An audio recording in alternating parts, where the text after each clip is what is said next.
ನಮ್ಮ ನ್ಯೂಸ್ಗೆ ಸ್ವಾಗತ. ಚಿಕ್ಕಬಳ್ಳಾಪುರ ಉಪವಿಭಾಗಾಧಿಕಾರಿ ಕಚೇರಿಯ ದ್ವಿತೀಯ ದರ್ಜೆ ಸಹಾಯಕ ನಾಪತ್ತೆ ದೂರು.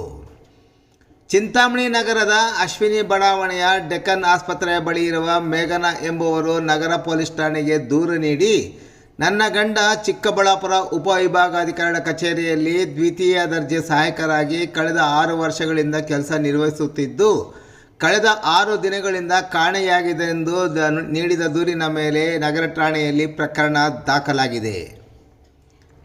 ಮೇಘನಾ ಸಲ್ಲಿಸಿರುವ ದೂರಿನಲ್ಲಿ ಇದೇ ಸೆಪ್ಟೆಂಬರ್ 13ರಂದು ಸೋಮವಾರ ಬೆಳಗ್ಗೆ 7 ಗಂಟೆಗೆ ತನ್ನ ಗಂಡನಾದ TL ಅಭಿಲಾಷ್ ರವರು ಕಚೇರಿಯ ಕೆಲಸದ ನಿಮಿತ್ತ ಬೆಂಗಳೂರಿಗೆ ಹೋಗಿರುವುದಾಗಿ ತಿಳಿಸಿ ಮನೆಯಿಂದ ಹೋಗಿದ್ದು, ಅದೇ ದಿನ ಬೆಳಗ್ಗೆ 9 ಗಂಟೆಗೆ ತನ್ನ ಗಂಡ ತನಗೆ ಫೋನ್ ಮಾಡಿ ತಮ್ಮ ಕಚೇರಿಯ ಸಿಬ್ಬಂದಿಯವರು ಮನೆಗೆ ಬರುತ್ತಾರೆ, ಮನೆಯಲ್ಲಿರುವ ಫೈಲ್ಗಳನ್ನು ಆತನಿಗೆ ಕೊಡುವಂತೆ ತಿಳಿಸಿರುತ್ತಾರೆ.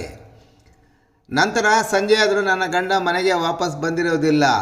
ನಾನು ನನ್ನ ಗಂಡನ ಮೊಬೈಲ್ಗೆ ಕರೆ ಮಾಡಲಾಗಿ ಸ್ವಿಚ್ ಆಫ್ ಬರುತ್ತಿರುತ್ತೆ.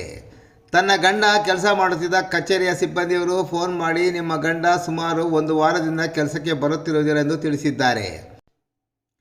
ಕಾಣೆಯಾಗಿರುವ ತನ್ನ ಗಂಡನನ್ನು ಹುಡುಕಾಡಿಕೊಂಡಿದ್ದು ಇದುವರೆಗೂ ಪತ್ತೆಯಾಗಿರುವುದಿಲ್ಲ.